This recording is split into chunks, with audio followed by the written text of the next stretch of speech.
Let's move on because we just had, we got Bills-Patriots coming up, and Yes. this one is gonna be. I love divisional games in the playoffs. It'll be the third matchup of the year, and Bill Belichick is back. So you know, does he have what it takes? Does he have the talent it takes to knock out the Bills this year? What you got, Nico? It's gonna be, man. This is gonna be probably next to Green Bay. This might be the coldest game this postseason, actually. Next to because Green Bay, they get real. The Midwest in general, we all know we lived here long enough. We know that Midwest boy. It might say, "Oh man, it'll be 10 degrees Sunday." Then 2 hours before kickoff or the day before, yeah, it's gonna be -5 at kickoff. But y'all will be alright though. You'll be alright. You'll be alright. Go ahead, make that money. But I think as far as this Bills game, I think for the Patriots to have any chance, they're gonna have to run the ball, and I mean they're gonna have to like almost be like running it at will, cause with cold weather and Buffalo don't really play too many linebackers. So I think if I'm New England, I'm gonna try to put them big offensive linemen, them big fullbacks on them corners, them linebackers. Put my Mm-hmm. linemen on them linebackers, and I'm gonna just run the ball, man. That's the best thing you can do. Keep Josh Allen on the sideline. Keep Stephon Diggs on the sideline. Don't let them get a rhythm because we saw a couple weeks ago up in Foxborough, he got a rhythm. He started running the ball. Stephon Diggs started just babying everybody in that Patriots secondary. I think that's the Bills' only chance. I mean, the Patriots' only chance to win, man. You got to run the ball, and you almost got to force the Patriots to bring out more linemen, more linebackers, so they can match up with that physicality. Yeah, they had that cold weather game back in the early December, I think, and Patriots were able to just run that game out 14-10, an ugly game. But it that being said, like honestly, you take away that first, I don't know what it was, like 60-yard run or whatever for a touchdown they had. Like New England was not able to run the ball in that game. Like there have been a lot of talk about like after that game about like man, Belichick, is he the best coach? All this again, is he back? Whatever, blah blah. But I'm like, man, take away that one run, and I get you can't just take it away. Obviously, it happened, but like outside that one run, like the Patriots were shut down. Like that was it. That's all they had for them the whole game. So if the Bills can, I agree with you. I agree the Patriots have to run, and the Bills have to stop the Patriots run. But at the same time, it's not going to be that cold as that day. So it is going to be cold, but I don't think it's going to be the weather's going to be as bad. So I like the Bills still. I'm actually going to take the Bills probably by like 10 in this one. But who knows? I could be wrong, man. Belichick is a good coach, and I Mac was Jones just, is balling. I was just about to say, y'all keep talking about Belichick, like Belichick gonna be on the field, but at the end of the day, Matt Jones is gonna be on the field, and it's up to him to execute. And at the end of the Man, day, I ain't say nothing about no Belichick. No, let me stop. I definitely said Belichick. No, I I Definitely said. said didn't. Belichick. I said Belichick about 14 times, but he's right. But my Regardless, point was whoever to say, said Belichick, Belichick ain't gonna be on the field. It's all about Matt Jones, man. And True, 100%. at the end of the day, he's still a rookie, man. So I mean, it's gonna take the veteran guys that's on the Patriots to kind of back him up and try to get him prepared for this moment where he'd be in his first playoff game. And he just like I said, it's not up to Belichick though. He's don't get me wrong, he's gonna come up with some great coaching plans and game plans for Matt Jones as well. I'm pretty sure they're not going to run only throw the ball 3 times, I think, but I hope not. But we'll see. Like I said, at the end of the day, I still think the Bills are going to take this one, and I still think that Josh Allen and Stephon Diggs combo is going to take them to the next level, to take them to the next game, to where they need to go and make sure that they win this game as well. So. yeah, Josh Allen hasn't been amazing this year, but Stephon Diggs is key, man. Like Josh Allen's good, but Stephon Diggs is great. So these guys, man, they are great. I don't know who, you got to cover them eventually, and eventually they're going to connect. So I like the Bills.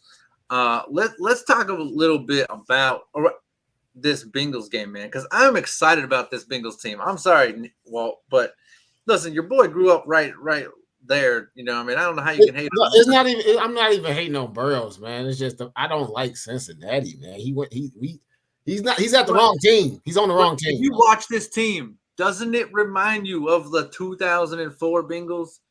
Doesn't Burrow remind you of Carson Palmer? Doesn't Mixon remind you a little bit of Rudy Johnson and all? A little bit, yes, it Jamar does. Chase is Chad Ochocinco. The funny thing is they didn't win nothing. So I mean, Walt still has a reason to smile. They got hurt. All right, they got hurt. All right.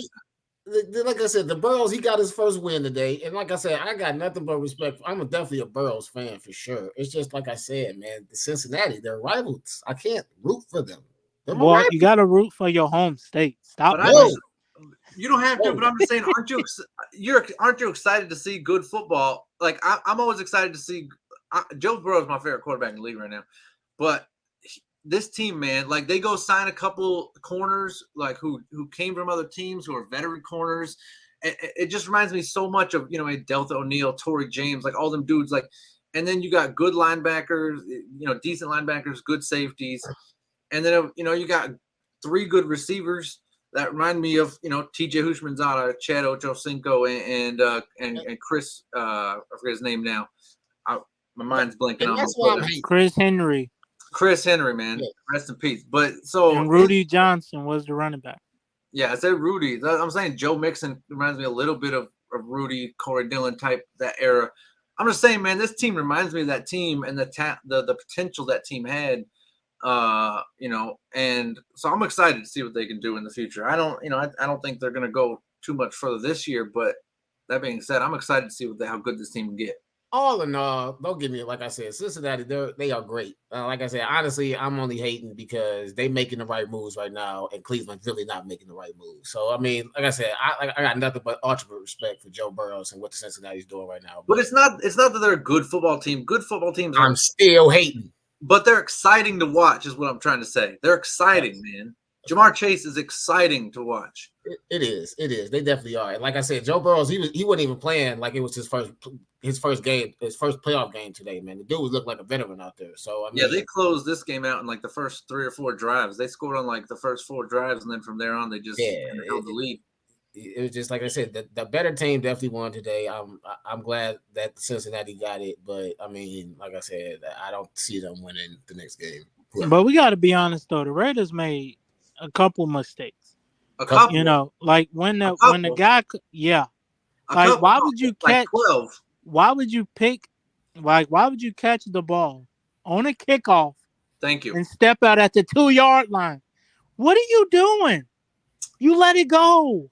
On that one drive alone, they had 4 offensive line false starts. But I'm saying that's because they in their own 5-yard line. But I'm saying, I'm not talking about that drive. I'm talking about another drive. On that drive, they had 2 false starts. On another drive, they had 4 false starts. The offensive line, Darren Waller, committing so many false starts. They never gave their boy a chance. And I'm talking about on 3rd down. I'm not talking about 1st down or they had one on 2nd down where it's 2nd and 15. But a lot of them were on 3rd down in crucial moments of the game. I say that every 3rd down is a crucial moment of the game. So just stupid mistakes. Man, it was hard to watch. It wasn't a good game from just the Raiders. They're the veterans, man, and they didn't act like they belonged. I just feel like maybe after that play when everybody froze on the whistle, I feel like after that it's like their hearts just got taken out their chest. It was done. I mean, it was early. Yeah. It was over somewhere early, but I feel like that not penalty, but that call should have been called because they said that on live that it should have been a dead ball and it shouldn't have even been a touchdown. So I mean, true. I watched it a few times, man. It was right near the end of the play though. The ball was, I don't know, man. I don't know how much of a difference it made. All I know is, and I do agree. Listen, Raiders fans are going to point to that for the the rest of the year, whatever. But at the end of the day, man, It was you on can't third commit down. you cannot commit that many penalties. You can't give your guy the ball at the 2-yard line. It's just stupid stuff, man, over and over and over the whole game. Like they shot themselves in the foot the whole game, even before that play. I agree with you, but I just feel like that play really made an impact just on the whole game. Just because I felt like that it was just over with. Yeah, that was what was funny was the announcers were saying, "Listen, you got to play like that. You just got to move on from it." I'm like, "Who? The Raiders do, because the Bengals don't have to move on from it.